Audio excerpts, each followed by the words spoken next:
Assalamualaikum warahmatullahi wabarakatuh. Bismillahirrahmanirrahim. Sobahul khair. Selamat pagi anak-anak. Kaifa halukum? Bagaimana kabarnya hari ini? Semoga kalian selalu dalam lindungan Allah Subhanahu wa taala. Amin ya rabbal alamin. Alhamdulillah bertemu lagi dengan Bu Rahma di mata pelajaran fikih kelas 4. Dan hari ini kita masih belajar di bab 4 yaitu melaksanakan sholat Aidain atau sholat Idul Fitri dan sholat Idul Adha. Sebelum kita mulai belajar pada hari ini, marilah kita membaca doa terlebih dahulu. Berdoa dimulai. Bismillahirrahmanirrahim. Raditu billahi robba wabil islami dina wabi Muhammadin nabiyya wa rasulah. Rabbi zidni ilma warzuqni fahma. Amin. Baiklah teman-teman, Ibu minta tolong diperhatikan sebentar ya. Sekarang kita akan membahas tentang waktu sholat Idul Fitri ya. Kemarin sudah pernah kita bahas dan sekarang waktu sholat Idul Fitri dimulai dari matahari terbit di pagi hari sampai matahari tergelincir di siang hari. Sholat Idul Fitri dilaksanakan pada tanggal 1 Syawal, yakni setelah umat muslim melaksanakan ibadah puasa Ramadan sebulan penuh. Kemudian yang B yaitu hal-hal yang disunahkan sebelum melaksanakan sholat Idul Fitri. Hal-hal sunnah tersebut antara lain yang pertama yaitu mandi untuk membersihkan diri dari kotoran dan najis yang melekat di badan. Mandi sebelum sholat Idul Fitri itu dianjurkan oleh Nabi Muhammad SAW. Sebagaimana sabda beliau yang berbunyi sebagai berikut. Ani ibni Abbasin radhiyallahu anhu. Qala kana Rasulullah sallallahu alaihi wasallam yagtasilu yaumal fitri wa yaumal adha rawahu Ibnu Majah. Yang artinya Ibnu Abbas radhiyallahu berkata, Rasulullah sallallahu alaihi wasallam selalu mandi ketika hari raya Idul Fitri dan hari raya Idul Adha. Hadis riwayat Ibnu Majah. Jadi ya, pada hari raya kita akan bertemu dengan dan berkumpul dengan banyak orang. Apabila kita tidak mandi, ya sebelumnya kita akan merasa malu. Maka dari itu kita harus mandi terlebih dahulu. Kemudian selanjutnya di sini ada niat mandi besar untuk sholat Idul Fitri. Ya, niatnya sebagai berikut. Nawaitul ghusla li'idil fitri sunnatan lillahi ta'ala. Jadi kalian sebelum mandi kalian harus niat terlebih dahulu ya. Dihafalkan ya teman-teman. Insya Allah kalian sudah hafal semua ya. Karena lafalnya pendek ya. Kita ulang sekali lagi ya teman-teman. Nawaitul ghusla li'idil fitri sunnatan lillahi ta'ala. Yang artinya aku niat mandi untuk sholat Idul Fitri, sunnah karena Allah Ta'ala. Kemudian di sini ya, hal-hal yang disunahkan yang kedua yaitu memakai pakaian yang sebaik-baiknya sesuai dengan yang kita miliki. Tidak harus baru, berdandan dengan baik dan rapi. Kemudian yang ketiga yaitu menggunakan wangi-wangian, tetapi tidak berlebihan. Kemudian yang keempat yaitu sebelum berangkat sholat Idul Fitri disunahkan makan terlebih dahulu. Yang kelima, pergi untuk sholat dan pulang dari sholat hendaknya menempuh jalan yang berlainan. Kemudian yang keenam yaitu mendengarkan khutbah Idul Fitri. Dan yang ketujuh yaitu bertakbir untuk mengagungkan Allah Subhanahu wa Ta'ala dengan membaca kalimat takbir, tahlil, dan tahmid. Perhatikan kalimat takbir yang sering dibaca pada hari raya berikut ini. yaitu Allahu Akbar, Allahu Akbar, Allahu Akbar. La ilaha illallah, wallahu akbar, Allahu akbar, walillahil hamd. Ya, yang artinya Allah Maha Besar, Allah Maha Besar, Allah Maha Besar. Tiada Tuhan selain Allah, Allah Maha Besar, Allah Maha Besar, dan segala puji bagi Allah.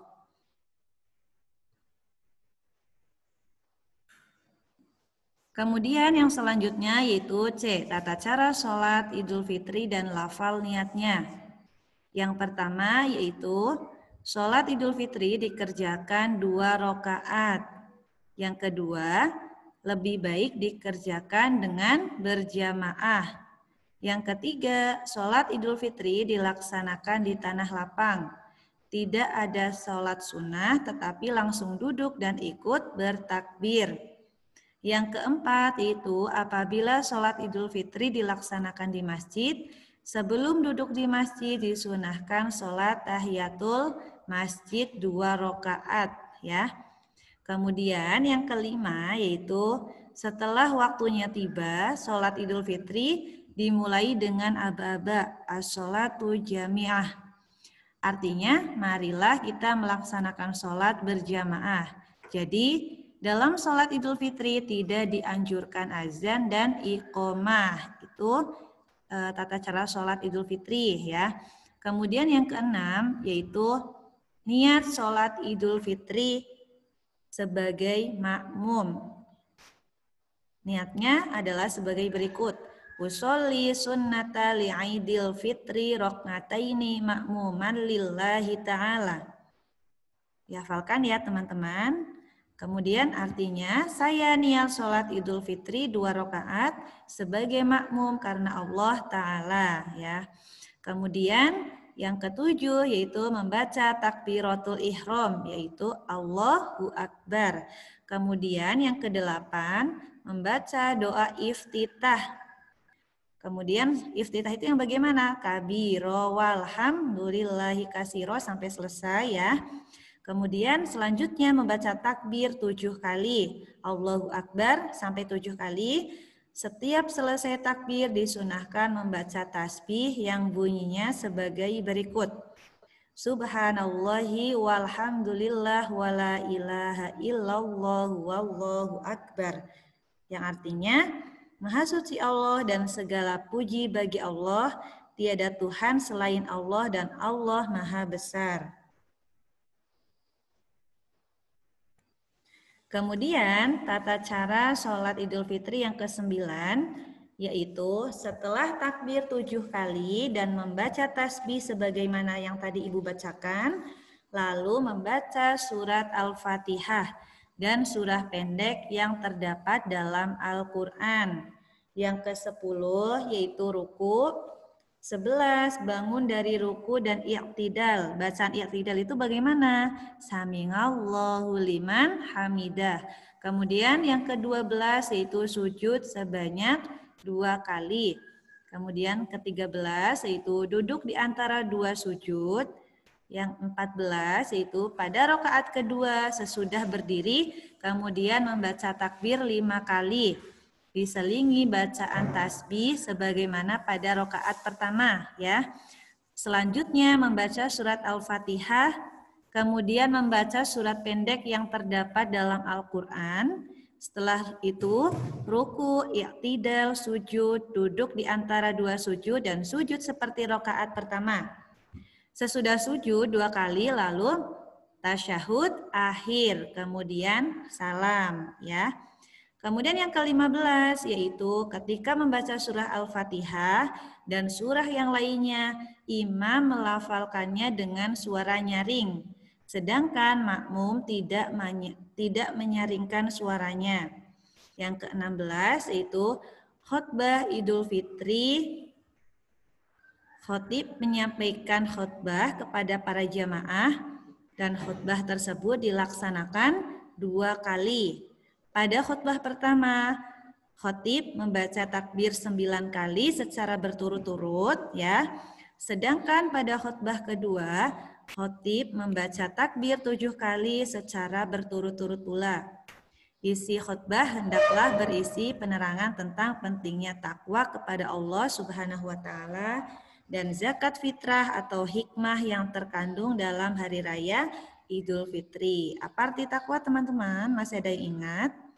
Takwa yaitu menjalankan semua perintah Allah dan menjauhi semua larangan Allah. Baiklah teman-teman, mungkin hanya ini dulu yang dapat Ibu sampaikan ya. Hari ini kita sudah belajar tentang melaksanakan sholat Idul Fitri. Untuk materi selanjutnya nanti kita bahas di pekan yang akan datang. Dan di sini Ibu ada tugas untuk kalian di rumah ya. Ibu minta tolong dikerjakan ya soal di bawah ini dan tulis jawabannya di buku tulis. Ada 5 soal, silahkan dikerjakan dengan baik. Dan dibaca lagi buku paketnya di rumah ya. Apabila ada yang belum kalian pahami, boleh bertanya sama Bu Rahma. Semoga ilmu yang sudah kita pelajari hari ini bermanfaat. Amin ya robbal alamin. Marilah kita tutup pembelajaran pada hari ini dengan mengucapkan hamdalah bersama. Alhamdulillahirabbil alamin. Dan Ibu mohon maaf apabila ada kekurangan atau kesalahan dalam menyampaikan materi. Sekian dari Ibu. Wassalamualaikum warahmatullahi wabarakatuh.